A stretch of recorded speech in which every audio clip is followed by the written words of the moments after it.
Hola, muchas gracias por dar clic al 47º video de este canal.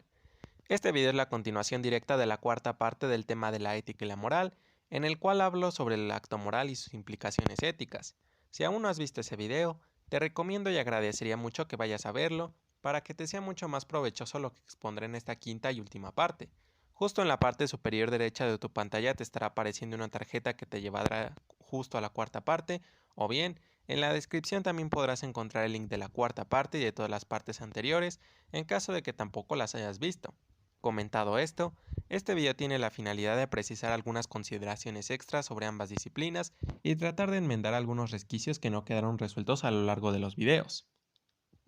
Lo primero a comentar es que el término moral tiene diferentes acepciones, ya que por un lado es entendida como una disciplina filosófica que estudia lo que es bueno y malo, centrándose en la construcción de un conjunto de normas, principios, valores, costumbres y creencias que sirven para dirigir el comportamiento humano hacia lo que en un momento y lugar histórico específico una sociedad considera que es bueno, y por otro lado, es también comprendida como nuestra conciencia y entendimiento, y como el estado de ánimo y confianza de una persona, siendo tan solo las dos primeras acepciones las que se relacionan con la disciplina de la moral, a la que se ha hecho referencia en los videos anteriores. Aunque lo cierto es que además se emplea no solo para referirse a todo lo relacionado con la disciplina de la moral, sino igualmente para referenciar a instituciones creadas por una o varias personas físicas con el fin de cumplir un objetivo social que puede tener o no fines de lucro, denominadas personas morales, y a cualquier tipo de afectación que una persona sufra en sus sentimientos, afectos, creencias, decoro, honor, reputación o vida privada que se conoce como daño moral, así como para referirse a personas que teniendo dos o más moralidades, que si bien pueden compartir ciertos componentes morales, pueden a su vez ser incongruentes entre sí, utilizan a su favor a las diferentes normas, principios, costumbres o creencias de dichas moralidades para cada una de sus situaciones concretas de vida, llamadas personas con una doble moral. Así, un ejemplo de una persona con una doble moral es aquel padre o madre de familia que acepta la realización de algún tipo de conducta por parte de la sociedad en general, pero la rechaza por parte de sus hijos, existiendo una discrepancia entre la moral social y la moral familiar. Lo segundo, relacionado a lo anterior, es que pese a que en esta serie de videos utilicé los conceptos de la moral y la moralidad de manera indistinta, en realidad no hacen referencia a lo mismo, ni se pueden utilizar como sinónimos, pues el primer concepto alude a la determinación de un conjunto de componentes morales, es decir, de un conjunto de normas, principios, costumbres y creencias desde un punto de vista teórico, y el segundo al cumplimiento de dichos componentes morales y a las implicaciones éticas, sociales y culturales que de ellos derivan, es decir, que alude a la moral desde una perspectiva práctica. Lo tercero es que así como la moral y la moralidad no son lo mismo, así tampoco lo son el valor moral de la integridad y el deber o virtud ético de la firmeza, pues la integridad es comprendida como el respeto, honestidad y cuidado hacia uno mismo, así como el ser congruente en nuestras acciones, es decir, el ser por ejemplo puntual en todo momento, aun cuando ello pueda perjudicarnos, mientras que la firmeza es la acción o el deseo de conservar nuestro propio ser.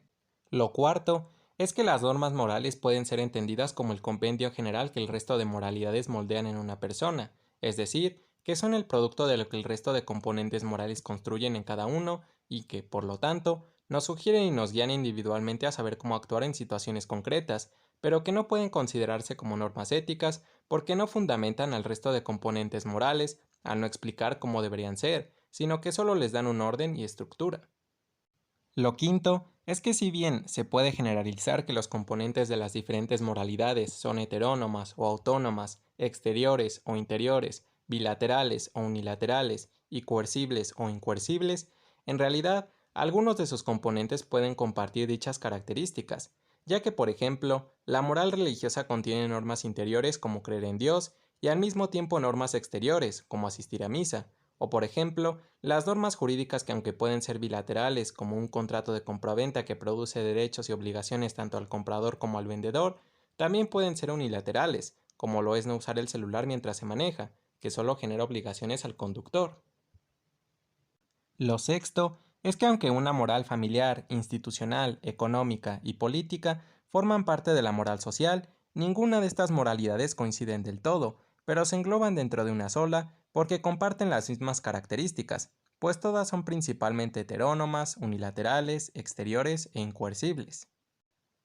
Lo séptimo es que existen algunos componentes morales que para llevarse a cabo satisfactoriamente dependen a su vez de la realización de otras acciones que pueden o no tener que ver con otros componentes morales, a los que se les llama componentes morales compuestos, como por ejemplo hacerle ver a un niño que está haciendo algo malo, que es un fin bueno, en el que para lograrlo existe la posibilidad de regañarlo duramente utilizando gritos, o de bien platicar con él y exponerle ejemplos del por qué está mal lo que ha hecho, siendo con total seguridad mejor la segunda alternativa. De ahí que cuando realizamos ciertos componentes morales, en ocasiones se nos presenten problemas de los medios y los fines y problemas relacionados con las intenciones y los resultados, especialmente el dilema de si el fin justifica los medios. Además, aquellos componentes morales que solo dependen del cumplimiento de una sola acción se denominan componentes morales simples, como lo es el desearle el bien a alguien, que, para lo que solo se necesita un pensamiento. Lo octavo es que cuando nos enfrentamos a un dilema moral, en estricto sentido muchas veces tenemos no solo dos, sino tres alternativas e incluso más para actuar, que son actuar de una forma específica donde consolidaremos la ejecución de un valor, actuar de otra forma específica donde consolidaremos a otro valor diferente, no actuar, ejecutando así una omisión, o por ejemplo pedir a otros que decidan por nosotros. Sin embargo, regularmente se simplifican a dos alternativas, porque en la mayoría de casos solo existen dos alternativas, que son o bien actuar de una forma específica, o bien actuar de otra forma específica que por lo general es opuesta a la primera, o se trata de una omisión, y porque normalmente solo dos alternativas son convenientes para resolver un dilema moral. Lo noveno es que igualmente en los dilemas morales puede ocurrir que en una o en ambas de las alternativas principales puedan estar presentes dos o más valores. No obstante, del mismo modo que en el caso anterior, se dice que solo se conflictúan dos valores, porque en cada posible alternativa donde esto pueda suceder, siempre hay un valor que destaca por sobre los demás.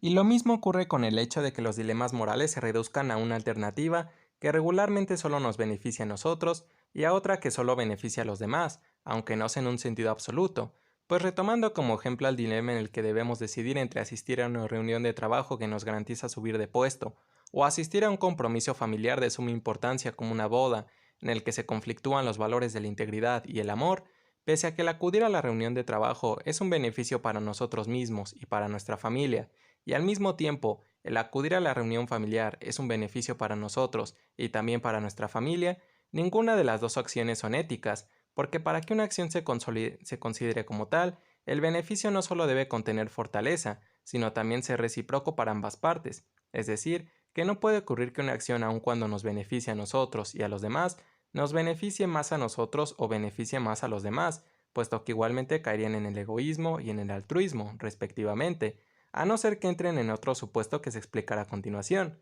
Así que básicamente, se han realizado estas tres reducciones para que resulte menos difícil la explicación de estos dilemas y porque considerarlos así es más benéfico para las personas. Lo décimo, ya pasando a la ética, es que ésta mantiene una estrecha relación con dos disciplinas filosóficas. Una de ellas es la axiología, conocida también como teoría de los valores, que tiene por objeto de estudio a los valores en general y qué es lo que las personas consideran valioso o no, manteniendo una íntima relación con la ética, porque esta última tiene un carácter axiológico, ya que por una parte realiza juicios de valoración moral sobre lo que se considera bueno y malo, siguiendo la premisa de que lo que es valioso es bueno y lo que no es valioso es malo, y por otra parte, porque permite a los individuos decidir, de acuerdo a su propio criterio sobre lo que considera valioso o no, si seguirá sus normas o no. Y la otra es la ontología, que estudia al ser en general y a sus propiedades, aunque en realidad no es una disciplina, sino una parte de la metafísica. Lo undécimo es que lo que es propiamente moral siempre debe contener por lo menos un valor moral que como tal no se diferencia de un valor ético, ya que los valores éticos y morales son los mismos. Sin embargo, puede ocurrir que lo que es moral por contener un valor ético y moral tenga a la vez a otro tipo de valor o de valores, comprendiendo para ello que además de los valores éticos y morales, hay valores personales, humanos, familiares, sociales, profesionales, universales, religiosos, estéticos, intelectuales, atractivos, físicos, económicos y espirituales. Por ejemplo, la norma que indica que para recibir un sueldo se tiene que trabajar contiene valores éticos y morales, económicos, profesionales, sociales, personales y tal vez hasta espirituales. Cabe mencionar adicionalmente que solo gracias a los valores que nuestra vida tiene sentido, pues todas las personas y todos aquellos bienes tangibles e intangibles que nos hacen sobrevivir y nos dan alegría o felicidad, tienen implícitamente depositados a uno o más de los valores anteriores.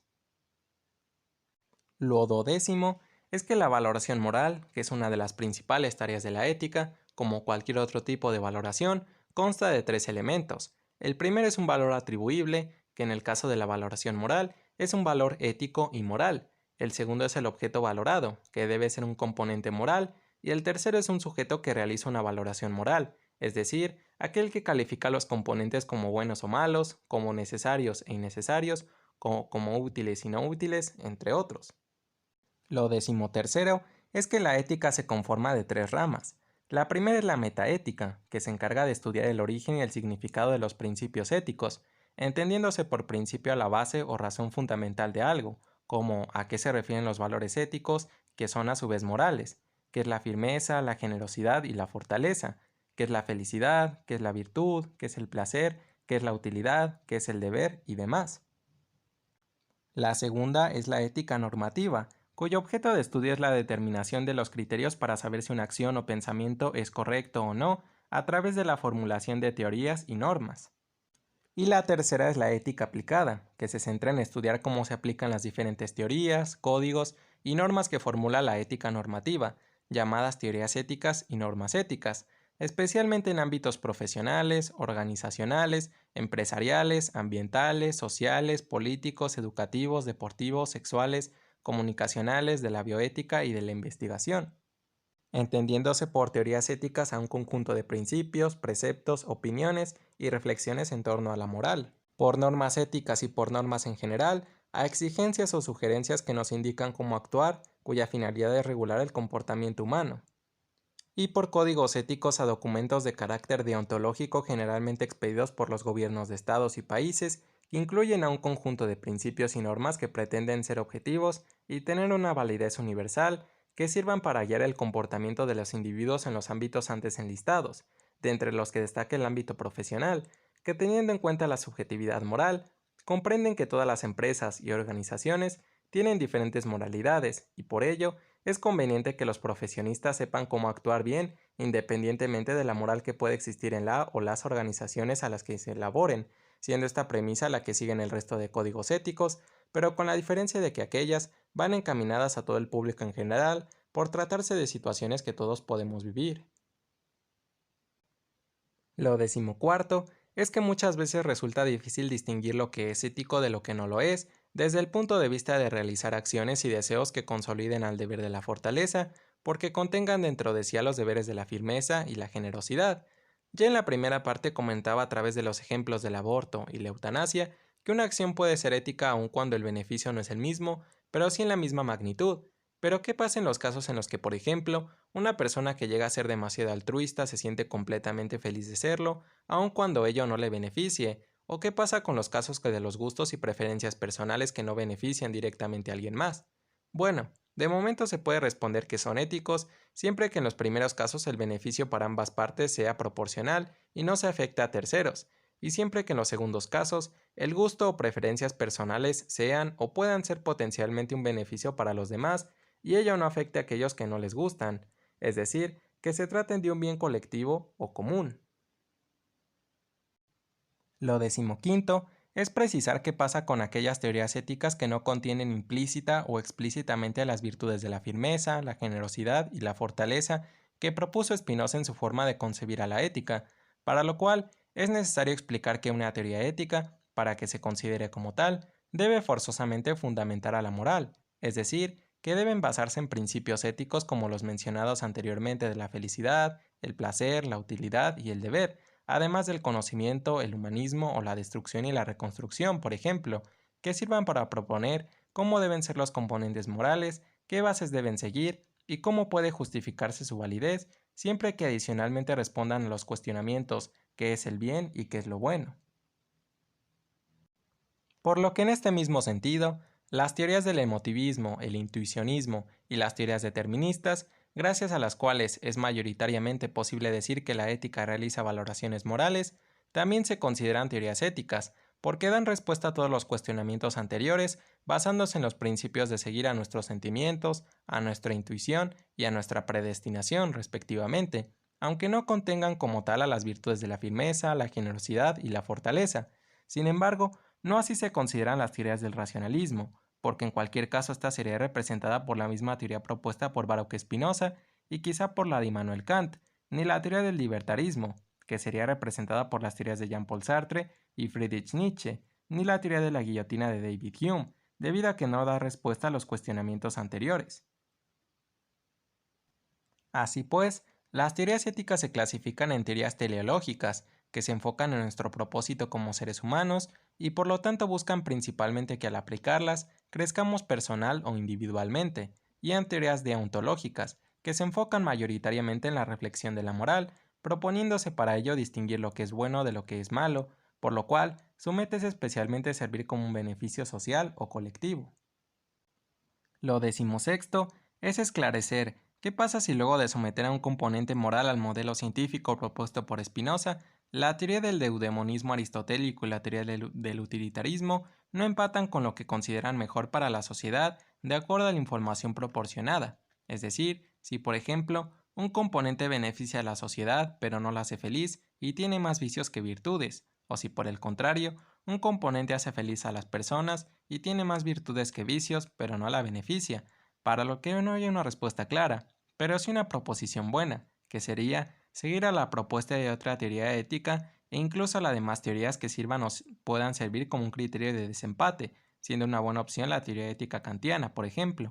Asimismo, es importante aclarar que el utilitarismo como una teoría con tintes capitalistas no debe aplicarse desde un punto de vista que solo priorice los intereses económicos, sino los intereses de todas las perspectivas desde un punto de vista democrático que elija si un componente es bueno en favor del interés colectivo. Lo decimoséptimo, completamente ligado a lo anterior, es que evidentemente ningún componente moral beneficia por completo a todos, o al menos no de forma directa, pues muchos afectarán a los intereses de personas que sin saberlo o no estén haciendo algo que los daña o daña a los demás, o afectará a la naturaleza o a otros seres vivos, sin que lamentablemente se pueda hacer mucho al respecto en un contexto y espacio histórico específico, teniendo en cuenta que se debe priorizar el interés colectivo por sobre el individual. De ahí la idea de hacer lo que beneficia a la mayoría, en general, incluyendo también a los seres vivos y al medio ambiente. Por ello, la idea es que se perjudique lo menos posible. Lo decimoséptimo es aclarar la que quizá ha sido la mayor inconsistencia a lo largo de esta serie de videos, la cual es si todos los componentes morales se deben reflexionar o solo aquellos que los juicios éticos reconozcan como más importantes por incumplir con alguna de sus justificaciones, ya que si en teoría la ética busca que crezcamos como personas y que el mundo sea un lugar mejor, el llevar sus ideales al extremo, lejos de ser bueno, parece algo tortuoso y hasta conservador, que puede hacernos infelices. No obstante, al mismo tiempo, es válido decir que es preciso reflexionar sobre todos los componentes morales, aun cuando pensemos que son buenos, pues hay que tener en cuenta que los componentes que los juicios éticos consideran más importantes de reflexionar se consideran así, porque alguien tuvo que haber identificado que no cumplían con alguna justificación, además de que realmente no es una tarea tan difícil como a simple vista se ve, pues basta con que un día nos paremos a reflexionar sobre lo que hacemos, considerando que la gran mayoría de nuestras acciones y pensamientos son parte de una rutina. De hecho, hubo un filósofo que a través de su teoría ética propuso que reflexionáramos sobre todo lo que hacíamos y pensábamos. Probablemente la mayoría de ellos concluiríamos que son buenos siempre que no lleguen al exceso, tal y como lo hemos normalizado. Aunque de cualquier modo, lo cierto es que los juicios éticos priorizan aquellos componentes que suponen la generación de uno o varios problemas que, de no reflexionarse, pueden agravarse y por ello son importantes de reflexionar cuanto antes, cuya conversación ya está en movilidad en la mayoría de países europeos y lo más seguro es que sea cuestión de tiempo para que lleguen también a países latinoamericanos, como por ejemplo la eutanasia y el aborto, ya que aún se mantiene vivaz el debate sobre si se debe o no legalizar en algunos países y regiones. De la misma manera que la marihuana, para lo que habrá que determinar si su legalización es más conveniente que su ilegalización, así como si en el hipotético caso de que llegara a legalizarse, considerar si conviene que su uso sea legal solo para fines médicos o también para fines recreativos. Igualmente está el tema de la prostitución femenina con pleno consentimiento, Pues sabemos que la prostitución forzada es un delito muy grave que debe perseguirse, pero cuando hablamos de aquella que no es forzada, ésta se encuentra en un estado alegal o amoral, y también sabemos que cualquier mujer debe tener la facultad para ejercer sus derechos corporales sin que ello le estigmatice ni denigre de forma alguna. Sin embargo, en este caso, será válido hacer una excepción a este derecho, porque la prostitución es un mecanismo que promueve el machismo, la misoginia y la cosificación de la mujer, o no hay argumentos suficientes para considerar que esto sea así. Y muy relacionado a este tema, también está el debate sobre si el consumo de la pornografía es ético o no, pues algunos la consideran como un medio necesario para explorar la sexualidad, mientras que otros sugieren que también promueve ideas machistas, misóginas y que distorsionan a la sexualidad.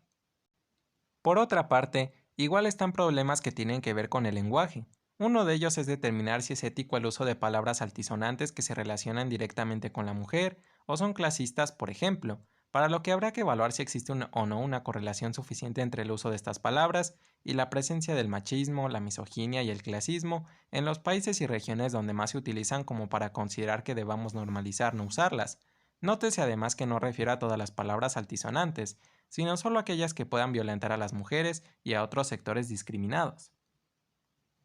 Y otros pueden ser si el uso de un lenguaje técnico o formal es ético para ciertos usos, como documentos públicos importantes que pueden remarcar la desigualdad entre clases. De igual forma está el debate sobre si los dirigentes de redes sociales deben asumir políticas más estrictas que prohíban mensajes que incitan al odio y la violencia hacia una persona o hacia grupos sociales marginados, para lo que se tendrá que decidir si ello incluye o no mensajes de odio a figuras públicas que puedan ocasionarles un daño moral, y si el hacer eso pueda restringir la libertad de expresión.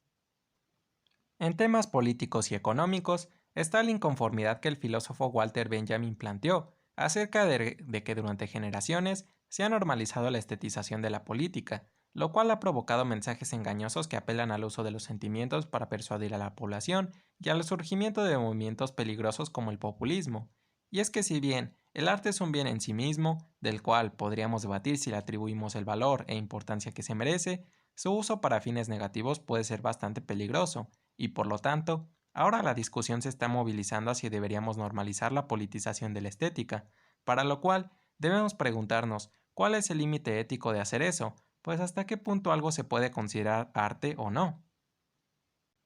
Muy de cerca también está el dilema sobre si el nacionalismo y el patriotismo son ideologías éticas o no, referidas no a la celebración de fiestas patrias, sino a las ideas que promueven el enaltecer a nuestras naciones, el divinizar e irónicamente banalizar solo nuestra cultura, como lo señala el filósofo Wilhelm Flusser, y diseñar nuestra vida únicamente en torno a ellas, que incluso son en parte promotoras de la xenofobia y que parecen estar quedando obsoletas con la globalización.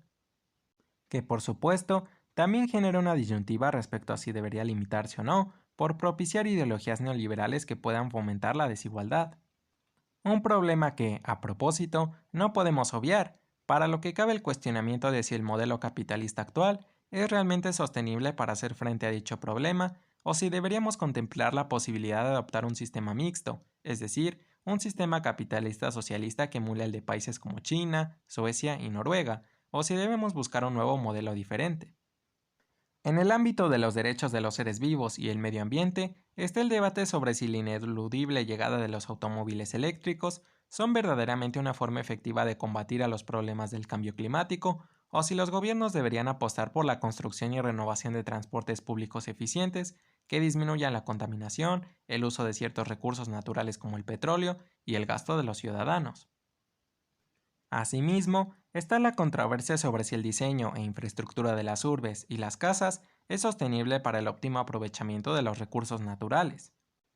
Y respecto a los derechos de los animales, reconociendo lo perjudiciales que pueden ser las ideas animalistas, también se genera una disyuntiva respecto a si las ideas antianimalistas llevadas al extremo generan ideas especistas que discriminan y desvalorizan la vida de algunos animales tan solo por el hecho de pertenecer a cierta especie, son éticas o no, para lo que será necesario dictaminar si éstas se pueden justificar como una forma de hacer valer nuestro instinto de supervivencia o no. Aunque lo cierto es que cualquier persona que se considere antiespecista debería procurar no consumir carne o, en su defecto, sí disminuir su consumo, lo que lleva al último cuestionamiento sobre si realmente un estilo de vida vegano es bueno para la salud y a la vez ¿Por cuánto tiempo más será sostenible para el medio ambiente el consumo de carne? Y ya por último, lo decimoctavo a mencionar es que por más inverosímil que parezca, el modelo científico de Baruch Spinoza nunca se ha llevado a la práctica tal cual por ningún gobierno. Puede que esto se deba a que Spinoza no es tan reconocido como otros filósofos, ni siquiera entre aquellos de su época, ya que en realidad puede que su método no fuera propuesto expresamente por él, sino que más bien se trate de una interpretación de sus ideas, algo que toma especial sentido si tenemos en consideración que incluso hasta para algunos filósofos de profesión, este método resulta desconocido, y que por el contexto histórico en el que Spinoza vivió, muchas veces es difícil discernir lo que los autores de su época pensaban en realidad y en lo que actualmente interpretamos que pensaban a través de sus ideas, en parte como consecuencia de su modo, hasta cierto punto, complejo de expresarse, por lo cual resultará conveniente revisionar exactamente las ideas que escribió para tratar de identificar si es algo que verdaderamente dijo o no.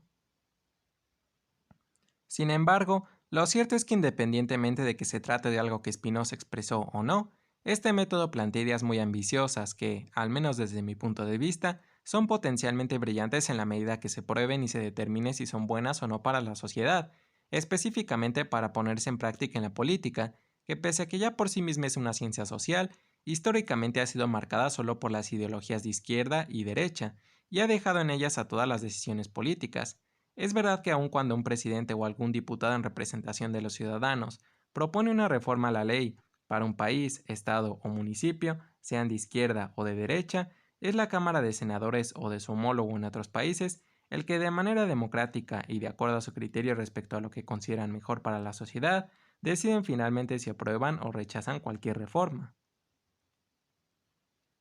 No obstante, los resultados de los escrutinios políticos siguen estando marcadas por las propias ideologías de izquierda y derecha, un problema que en parte se debe a que los mismos senadores forman parte de partidos políticos marcados por una de las dos ideologías, de tal manera que si en una Cámara de Senadores hay más senadores de derecha, entonces lo más probable es que ésta gane, y viceversa. Además, esto no es algo que solo ocurre en países latinoamericanos, sino también en países europeos, en donde si bien los senadores no siempre pertenecen a partidos políticos, tampoco siguen un método riguroso para tomar decisiones, o al menos no uno que se distinga perfectamente.